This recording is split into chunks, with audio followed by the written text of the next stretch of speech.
Good morning. Morning మ్యాగజైన్కి స్వాగతం. ప్రముఖ దినపత్రికలు వస్తున్న వార్తల వెనక జరుగుతున్న పరిణామాలు చూద్దాం. ఈనాడు చూస్తే మా రాష్ట్రం నవకల్పనల కేంద్రం అన్నటువంటి వార్తని హైలైట్ చేసింది. ఇంధన ఫుడ్ ప్రాసెసింగ్ రంగాల్లో పెట్టుబడులకు ఏపీలో అవకాశాలు, దుబాయ్ కంపెనీల ప్రతినిధులతో ముఖ్యమంత్రి చంద్రబాబు, విశాఖ భాగస్వామి సదస్సుకు హాజరు కావాలని ఆహ్వానం, రెండో రోజు కొనసాగిన భేటీలు, సుదీర్ఘ తీర ప్రాంతం కలిగిన ఆంధ్రప్రదేశ్ ఇంధన రంగంలో పెట్టుబడులకు అనువైన ప్రాంతం అని సీఎం చంద్రబాబు పేర్కొన్నారు. ఏపీలో పెట్రోకెమికల్ రంగంలో పెట్టుబడులకు విస్తృత అవకాశాలు ఉన్నాయని తెలిపారు. 3 రోజులు దుబాయ్ పర్యటనలో భాగంగా గురువారం అబుదాబిలో వివిధ సంస్థల ప్రతినిధులతో సీఎం సమావేశమయ్యారు. రాష్ట్రంలో పెట్టుబడులకు ఉన్న అవకాశాలపై వాళ్లతో చర్చించారు. పారిశ్రామికవేత్తలతో రౌండ్ టేబుల్ సమావేశాల్లో పాల్గొన్నారు. విశాఖలో 14-15 తేదీల్లో జరిగే భాగస్వామ్య సదస్సుకు పారిశ్రామికవేత్తలను ఆహ్వానించారు. రెండో రోజు అబుదాబిలో national oil company ADNOC global trading ప్రతినిధి అహ్మద్ బిన్ తలీల్తో సమావేశమయ్యారు. పెట్రోకెమికల్ ఇంధనం, LNG, gas processing, port logistics, హరిత ఇంధన రంగాల్లో పెట్టుబడులు ఉన్న అవకాశాలపై చర్చించారు. కృష్ణపట్నం, మచిలీపట్నం, రామాయపట్నం, కాకినాడ పోర్టుల సమీపంలో పెట్రోకెమికల్ ఇంధన రంగాల్లో పెట్టుబడులకు అనువుగా ఉంటుందని సీఎం వివరించారు. ADNOC, ఏపీ మధ్య సాంకేతిక సహకారంపై రోడ్ మ్యాప్ రూపొందించాలని నిర్ణయించారన్నటువంటిది హైలైట్ చేశారు. లేకపోతే అప్పటిదాకా ఎండ, అంతలోనే కుండపోత, అనూహ్యంగా విరుచుకుపడుతున్న వరుణుడు. నెల్లూరు జిల్లాలో వాగులో పడి ఒక వ్యక్తి దుర్మరణం, విద్యుత్ తీగలు తెగిపడి 5 గేదెల మృతి, పలు జిల్లాల్లో దెబ్బతిన్న పంటలు. కోస్తా రాయలసీమలో ఎడతెరిపిలేని వానలు కురుస్తున్నాయి. ఊళ్ళో ఒక వీధిలో వర్షం కురుస్తుంటే పక్కన ఉన్న మరో వీధిలో చినుకు జాడ ఉండట్లేదు. కురిసే చోట కొండపోతగా ముంచెత్తుతున్నాయి. కొద్ది రోజులుగా కురుస్తున్న వానలతో పొలాల్లో నీళ్లు ఊరుతున్నాయి. తీతకు సిద్ధమైనటువంటి పత్తి చేతికి వచ్చేటట్టు కనిపించట్లేదు. మొక్కజొన్న, సజ్జ కంకులు నీళ్లలోనే నానుతున్నాయి. గాలుల భయంతో వరి రైతులు వణికిపోతున్నారు. మరో 4-5 రోజులు వానలు కురుస్తాయని వాతావరణ శాఖ హెచ్చరికలతో రైతులు ఆందోళన చెందుతున్నారు అన్నట్టు వార్తని హైలైట్ చేశారు. అయితే రష్యాపై ఆంక్షల కొరడా, 2 అతిపెద్ద చమురు సంస్థలపై అమెరికా నిషేధం, ఆర్థిక ఆంక్షలు విధించిన EU పెద్దగా ప్రభావం పడబోదన్న రష్యాపై అమెరికా, ఐరోపా కూటమి ఆంక్షల కొరడా ఒలిపించే 2 అతిపెద్ద చమురు సంస్థలపై అగ్రరాజ్యం ఆంక్షలు విధించగా ఆర్థిక ఆంక్షలను EU ప్రకటించింది. ఇవి నవంబర్ 21వ తేదీ నుండి అమల్లోకి వచ్చే అవకాశం ఉంది. అప్పటిదాకా పుతిన్కి సమయం ఇవ్వాలని ట్రంప్ భావిస్తున్నారు అన్నట్టు వార్తని హైలైట్ చేశారు. అయితే గూగుల్ డేటా సెంటర్ని వ్యతిరేకించడం లేదు, మద్దతు ఇస్తున్నాం. ఈ విషయంలో అదానికి వైకాపా క్రెడిట్ ఇవ్వాలి. మా హయాంలో వచ్చిన అదాని డేటా కేంద్రానికి కొనసాగింపు. ఈ సెంటర్ కల్తీ మద్యం ఫ్యాక్టరీలన్నీ చంద్రబాబు మనుషులు. మాజీ ముఖ్యమంత్రి జగన్ వ్యాఖ్యలు. గూగుల్ డేటా సెంటర్ మేము వ్యతిరేకించట్లేదు, సపోర్ట్ చేస్తున్నాం. వైకాపా ప్రభుత్వ కృషితోనే 300 మెగావాట్ల అదాని డేటా సెంటర్కి 2023లో విశాఖపట్నంలో పునాది పడింది. దానికి కొనసాగింపు ఇప్పుడు వస్తున్న గూగుల్ డేటా సెంటర్ అని మాజీ ముఖ్యమంత్రి జగన్ అన్నారు.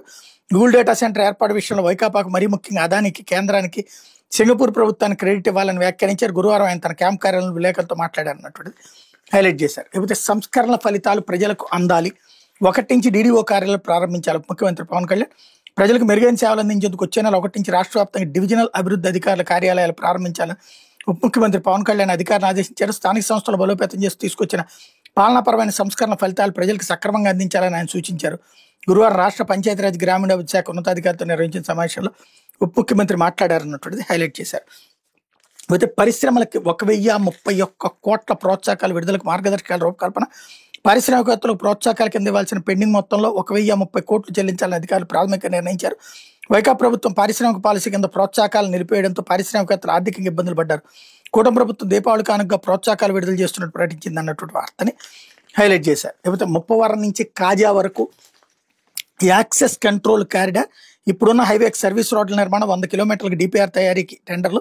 చెన్నై, కోల్కతా జాతీయ రహదారిపై బాపట్ల జిల్లా మేదరమెట్ల సమీపంలోని ముప్పవరం నుంచి గుంటూరు జిల్లా కాజా వరకు 100 కిలోమీటర్ల మార్గాన్ని యాక్సెస్ కంట్రోల్ కారిడార్గా అభివృద్ధి చేయబోతున్నారు. ప్రస్తుతం అది 6 వరుసలుగా ఉన్నప్పటికీ యాక్సెస్ కంట్రోల్ కారిడార్ కాదు, కొత్తగా యాక్సెస్ కంట్రోల్గా అభివృద్ధి చేస్తే వాహనాలు మరింత వేగంగా రాకపోకలు సాగించేందుకు అవకాశం ఏర్పడుతుంది. ప్రాజెక్టుకు సంబంధించిన DPR తయారీకి జాతీయ రహదారులు ప్రాధికార సంస్థ సిద్ధమైంది అన్నటువంటిది హైలైట్ చేశారు. అయితే విశాఖలోని డేటా సెంటర్ 2019లోనే చంద్రబాబు శంకుస్థాపన. ఇప్పుడు ఆ ప్రాజెక్ట్ తానే తెచ్చానంటుంది జగన్. మనం చేయనివి కూడా ఇంత స్ట్రాంగ్గా చెప్పొచ్చని మిమ్మల్ని చూస్తేనే తెలుస్తుంది సార్, ఒక వర్గానికి మీరు ఇన్స్పిరేషన్. అలవైకుంఠపురం సినిమాలో అల్లు అర్జున్ డైలాగ్ ఇది. ఆ సినిమాలో నోరు తెరిస్తే అబద్ధాలు చెప్పే ఒక క్యారెక్టర్, తనకు అబద్ధాలు చెప్పేవాళ్ళు అంటే అసహ్యం అంటుంటే అర్జున్ ఆయనకి షేక్ హ్యాండ్ ఇచ్చి డైలాగ్ చెప్తాడు. వైకాపా అధ్యక్షుడు జగన్ గురువారం నిర్వహించిన విలేకరుల సమావేశంలో విశాఖలో గూగుల్ డేటా సెంటర్పై చెప్పిన అబద్ధాలు విన్న వాళ్ళకి ఆ డైలాగే గుర్తొస్తుంది అన్నటువంటి వార్తని హైలైట్ చేశారు. చాలా బాగుంది. తెలుగుదేశం కార్యకర్తలు మాట్లాడాల్సింది వార్త వీళ్ళు రాశారు. మరి ఆ లెక్కనైతే నేదురుమల్లి జనార్దన్ రెడ్డి ప్రారంభించినటువంటి, శంకుస్థాపన చేసినటువంటి ఏదైతే సైబర్ టవర్స్ని మరి చంద్రబాబు నాయుడు క్రెడిట్ ఎట్లా సొంతం చేసుకుంటున్నారు? పోనీ చంద్రబాబు గారు ఉన్నప్పుడు కొన్ని కంపెనీలు వచ్చినాయి, మరి అంతకుముందే శంకుస్థాపన కదా. ఇప్పుడు గూగుల్ డేటా సెంటర్కి సంబంధించింది ఫస్ట్ తీసుకొచ్చినటువంటి జగన్మోహన్ రెడ్డి దుర్మార్గుడు, కానీ 2019లో తీసుకొచ్చినట్టు చంద్రబాబు కరెక్ట్. అదే సందర్భంలో ఆయన ఇచ్చాడు అంతే. శంకుస్థాపన కూడా ఇక్కడ జరిగింది. అప్పుడు చంద్రబాబు శంకుస్థాపన చేశారు, ఇప్పుడు అదాని వచ్చి శంకుస్థాపన చేశారు 2020 స్వయంగా అదాని వచ్చి. ఇంకోటి అప్పుడు ఇచ్చిన దాన్ని క్యాన్సిల్ చేశారు, క్యాన్సిల్ చేసి వేరేది ఇచ్చారు. ఇవ్వడంతో పాటుగా డేటా సెంటర్ ఇతర ఒప్పందాలు జరిగింది. ఇక్కడ క్రెడిట్ చౌర్యం అనేటటువంటిది ఏంటంటే కర్ణాటకలో ఎవడు అడగడు, లేకపోతే తమిళనాడులో ఎవడు నేనని చెప్పుకోడు, ఇక్కడ మాత్రమే చెప్పుకుంటారు. హైదరాబాద్ వాళ్ళే పక్కన పెట్టారు అక్కడ. ఇంకొకటి ఏంటి, నేదురుమల్లి జనార్దన్ రెడ్డి శంకుస్థాపనకి ఇస్తే ఆయనకి క్రెడిట్ ఇవ్వకూడదు, ఇక్కడ చంద్రబాబు క్రెడిట్ ఇవ్వాలి. అదే సందర్భంలో ఒక్క బిల్డింగ్ కట్టినటువంటి చంద్రబాబుకి ఇవ్వాలా, ఆ తర్వాత మొత్తం ఎక్స్పాండ్ చేసినటువంటి రాజశేఖర రెడ్డికి కానీ వాళ్ళకి ఎవరికి క్రెడిట్ ఇవ్వకూడదు. ముందు చేసిన వాళ్ళకి క్రెడిట్ ఇవ్వకూడదు, తర్వాత చేసిన వాళ్ళకి క్రెడిట్ ఇవ్వకూడదు, మొత్తం చంద్రబాబు క్రెడిట్ ఇవ్వాలి. ఇక్కడ కూడా అంతే ఇవ్వాలి. అంటే ఎవరు క్రెడిట్ చౌర్యం చేస్తున్నట్టు, అబద్ధాలని అసూగా చెప్తున్నది ఎవరు, అది కూడా ఆలోచించాలి కదా. మనం ఏం రాసినా సరే వెర్రి గొర్రెల్లా జనం నమ్ముతారు, జనం నవ్వుతారు అనేటటువంటి రెండిట్లో ఏది కరెక్ట్ అన్నటువంటిది ఆలోచించుకోవాల్సింది. లేకపోతే జగన్ గూగుల్ తెచ్చానంటే ఆయన ఇంట్లో వాళ్ళే నమ్మరు అన్నటువంటి వార్తని హైలైట్ చేశారు. లేకపోతే ఇన్ సర్వీస్ టీచర్లకు టెట్ అంటూ మార్గదర్శకాలతో ఉత్తర్వులు, విద్యా హక్కు చట్టం ప్రకారం ఉపాధ్యాయ అర్హత పరీక్ష నిర్వహణకు అనుమతిస్తూ పాఠశాల విద్యాశాఖ కార్యదర్శి కోన శశిధర్ ఉత్తర్వులు జారీ చేశారు. సుప్రీంకోర్టు తీర్పు నేపథ్యం 2011కు ముందు నియమితులైన ఉపాధ్యాయులు సైతం టెట్ రాసేందుకు అవకాశం కల్పించారు. పదవి విరమణకు 5 ఏళ్ల కంటే ఎక్కువ సర్వీస్ ఉన్న ఉపాధ్యాయులు తప్పనిసరిగా టెట్లో ఉత్తీర్ణు కావాలని సుప్రీంకోర్టు తీర్పు ఇచ్చింది. దీని ప్రకారం ఇన్ సర్వీస్ టీచర్లకు టెట్ రాసేందుకు వెసులుబాటు కల్పించారు. గత టెట్లో పేపర్ 2Aకి సంబంధించిన డిగ్రీలో ఓసీలకు 45%, ఎస్సీ ఎస్టీ బీసీ దివ్యాంగులకు 40% మార్కులతో అవకాశం కల్పించి ఈసారి 50%, 40% నిర్ణయించారు. జాతీయ ఉపాధ్యాయ విద్యా మండలి నిబంధనల ప్రకారం దీన్ని అమలు చేస్తున్నట్టు పాఠశాల విద్యాశాఖ ప్రకటించింది. 150 మార్కులకు 150 బహుళైచ్ఛిక ప్రశ్నలు ఇస్తారన్నటువంటిది హైలైట్ చేశారు. అయితే విద్యార్థిని చంపిన మహిళకు జీవిత ఖైదు అంటూ తన కుమార్తె కంటే బాగా చదువుతున్నాడని అక్కస్తో హత్య, తన కుమార్తె కంటే ఎక్కువ మార్కులు సాధించాడని అక్కస్తో విద్యార్థి కూల్ డ్రింక్లో విషం కల్పించి చంపిన మహిళను కారైక్కల్ కోర్టు జీవిత ఖైదు విధించింది. పుదుచ్చేరి కారక్కల్ జిల్లా నెహ్రూ నగర్కి చెందినటువంటి రాజేంద్ర కుమారుడు బాలమణికంఠన్ ప్రైవేట్ పాఠశాల 8వ తరగతి చదువుతున్నాడు. తరగతిలో అందరికన్నా ఎక్కువ మార్కులు సాధించడమే కాకుండా వివిధ కళల్లో ముందుండేవాడు. 2022 సెప్టెంబర్ 2న పాఠశాల వార్షికోత్సవం ముగించుకుని ఇంటికి వచ్చిన బాలమణికంఠన్ కాసేపటికి వాంతులు చేసుకుని స్పృహ తప్పి పడిపోయాడు. వెంటనే కారైక్కల్ ప్రభుత్వ ఆసుపత్రికి తరలించగా చికిత్స పొందుతూ మృతి చెందాడు. అదే పాఠశాలలో చదువుతున్న అరుళ్ మేరీ అనే విద్యార్థిని తల్లి సహాయ మేరీ విక్టోరియా శీతల పానీయంలో విషం కలిపి బాలమణికంఠన్ కోసం తల్లిదండ్రులు ఇచ్చారంటూ సెక్యూరిటీ గార్డు ద్వారా పంపించి తాగించినట్టు పోలీసు దర్యాప్తులో తేలింది. సహాయ మేరీ విక్టోరియాని అరెస్ట్ చేశారు. తన కుమార్తె కంటే బాలమణికంఠన్ బాగా చదువులో పోటీ వస్తున్నాడని కోపంతో అతన్ని చంపినట్టు విచారణలో తేలింది అన్నటువంటిది హైలైట్ చేశారు. అయితే లైంగిక దాడి నిందితుడిని నడిపించుకుంటూ కోర్టుకి 8 ఏళ్ల బాలికపై పలుమార్లు అత్యాచారానికి పాల్పడిన నిందితుని కృష్ణా జిల్లాలోని ఉయ్యూరు పోలీసులు గురువారం అరెస్ట్ చేసి రోడ్డుపై నడిపించుకుంటూ కోర్టుకు తీసుకెళ్లారు. ఈ కేసు దర్యాప్తు అధికారి గన్నవరం డీఎస్పీ చలసాని శ్రీనివాసరావు తెలిపిన వివరాల మేరకు షేక్ చాన్ బాషా ఆ బాలికకు బంధువు. అతను కొన్ని రోజుల క్రితం బాలికకి చాక్లెట్ లాచి చూపి లైంగిక దాడికి పాల్పడ్డాడు. ఎవరికైనా చెప్తే చంపేస్తాను బెదిరిస్తూ పలుమార్లు అత్యాచారానికి పాల్పడ్డాడు. ఈ నెల 21న స్థానికులు అతను పట్టుకుని దేహశుద్ధి చేసి పోలీసులకు అప్పగించారు.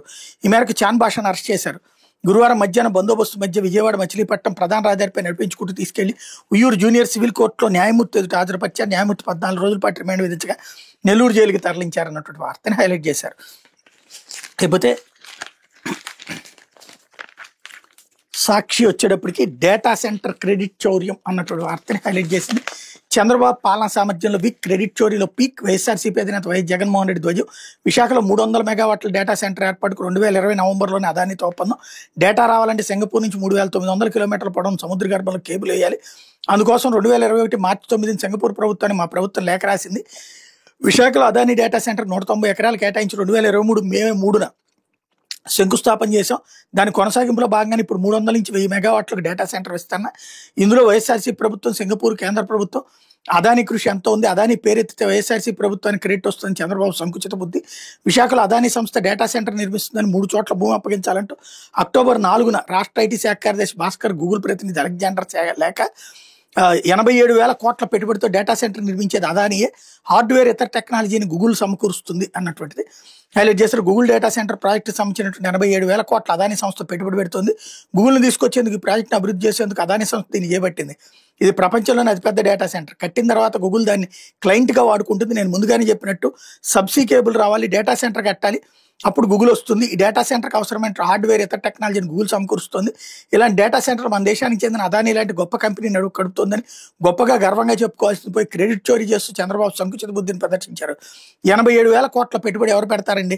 గూగుల్ని తెస్తున్నారని అదానికి థ్యాంక్ యూ చెప్పాల్సిన చంద్రబాబు కనీసం క్రెడిట్ ఇచ్చారా అన్నటువంటి హైలైట్ చేశారు. లేకపోతే వ్యవస్థీకృతంగా నకిలీ మద్యం మాఫియా లిక్కర్ షాపులు, ఇల్లీగల్ పర్మిట్ రూములు, బెల్ట్ షాపులు నడిపే చంద్రబాబు మనుషులే. సిబిఐ దర్యాప్తు చేస్తే మూలాలన్నీ వెలుగు చూస్తాయని భయంతోనే సిట్తో దర్యాప్తు నాటకం. నకిలీ మద్యం రాకెట్ను సాక్ష్యాధారాలతో ఎండగడుతూ నిప్పులు జరిగిన వైఎస్ జగన్. రాష్ట్రంలో పలు చోట్ల నకిలీ మద్యం తయారు చేసే చంద్రబాబు మనుషులే. దాన్ని సరఫరా చేసేది షాపులు, ఇల్లీగల్ పర్మిట్ రూములు, బెల్ట్ షాపులు విక్రయించేది వాళ్లే. విక్రయించే ప్రతి 4-5 బాటిళ్లలో ఒకటి నకిలీ. ప్రజల ఆరోగ్యాన్ని ఫడంగా పెట్టి జేబులు నింపుకోవడానికి దిగజారిన వైనం. వాటాల్లో తేడా రావడంతో నకిలీ మద్యం గుట్టురట్టు. ఈ తరహా నేరాలు చేయడం చంద్రబాబుకే సాధ్యం. ఆయన కొడుకు లోకేష్ కూడా తక్కువేం కాదు. నేరం వాళ్ళు చేసి దాని నుంచి ప్రజల దృష్టి మళ్లించడానికి నింద మరొకరిపై వేస్తున్నారు. తయారీ, సరఫరా, అమ్మకం అంతా మీ వాళ్లే చేస్తున్న QR కోడ్ స్కాన్ చేసేది ఎవరు? ఇది మరో డైవర్షన్ డ్రామా. దొంగకు తాళాలు ఇవ్వడం అంటే ఇదే అన్నటువంటిది హైలైట్ చేశారు. లేకపోతే ఉద్యోగుల్ని నడి రోడ్డుపై నిలబెట్టి వికృతానందం. చంద్రబాబుపై జగన్ మండిపాటు. చరిత్రలో ఇంతలా మోసం చేసిన సీఎం మరొకరు లేరు. ఎన్నికల్లో తీపి మాటలతో ఉద్యోగులకు అరచేతిలో వేయకుండా చూపారు. అధికారంలోకి రాగానే ఐఆర్ నుంచి పీఆర్సీ ఇస్తామన్నారు. తీరా మేము వేసిన పీఆర్సీని రద్దు చేశారు. పీఆర్సీ చైర్మన్ వెళ్ళగొట్టారు. జీతాలు పెరగకుండా అడ్డుకోవడానికి పీఆర్సీ వేయడం లేదు. అప్పుడు ఇప్పుడు అంటూ ఏకంగా 4 DAలు పెండింగ్లో పెట్టారు.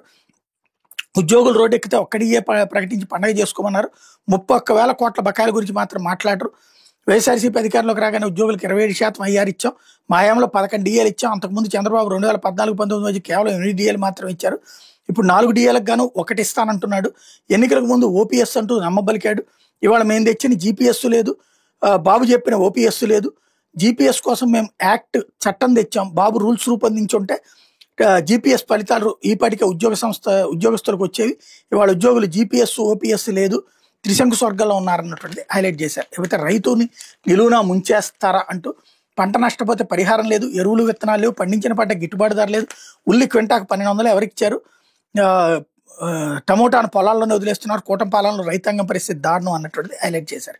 లేకపోతే ఉద్యమించిన వైద్యులు అంటూ విజయవాడలో మహాధర్నాలో డాక్టర్ల ఉగ్రరూపం.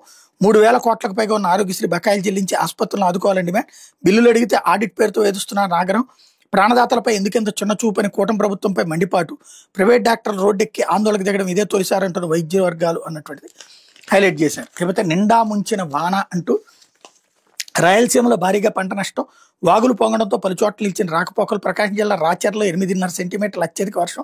ఏలూరు జిల్లా కలిదిండిలో 7.82, గుంటూరు జిల్లా దుగ్గిరాల్లో 6.94 సెంటీమీటర్ల వర్షపాతం నమోదు అన్నటువంటిది హైలైట్ చేశారు. లేకపోతే భారీ వర్ష ప్రభావిత జిల్లాలకు 2 కోట్ల చొప్పున నిధులు, మిగతా జిల్లాలకు 1 కోటి చొప్పున అత్యవసరాలకు వినియోగించాలని కలెక్టర్లకు సీఎం చంద్రబాబు ఆదేశం అన్నటువంటిది హైలైట్ చేశారు. లేకపోతే ఎమ్మెల్యే టికెట్ కోసం 5 కోట్లు ముట్టజెప్పా. విజయవాడ టీడీపీ ఎంపీ కేసినేని చిన్నిపై పార్టీ ఎమ్మెల్యే కొలికిపూడి ఆరోపణ.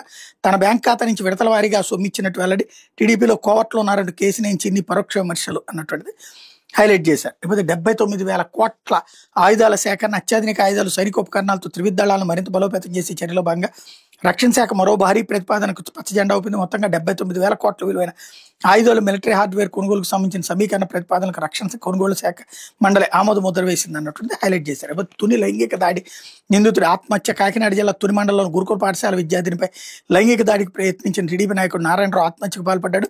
బుధవారం రాత్రి నారాయణరావు చెరువులో దొగ్గ, గురువారం ఉదయం అతని మృతదేహాన్ని గజేతగాళ్ళు వెలికి తీశారు అన్నటువంటి వార్తని హైలైట్ చేశారు. లేకపోతే బంగ్లాచర్ నుంచి మత్స్యకారుల్ని కాపాడండి. విశాఖ షిప్పింగ్ హార్బర్లో మత్స్యకార కుటుంబాల ఆందోళన. చేపల వేటకు వెళ్ళకపోతే పూట గడవని బతుకులు మావి. వేటకు వెళ్ళిన మా వాళ్ళని బంగ్లాదేశ్ నౌకాదళం బందీలుగా పట్టుకుంది. తక్షణం విడిపించి తీసుకురావాలంటే మత్స్యకారులు కుటుంబ సభ్యులు కన్నీటి పర్యంతం అయ్యారు.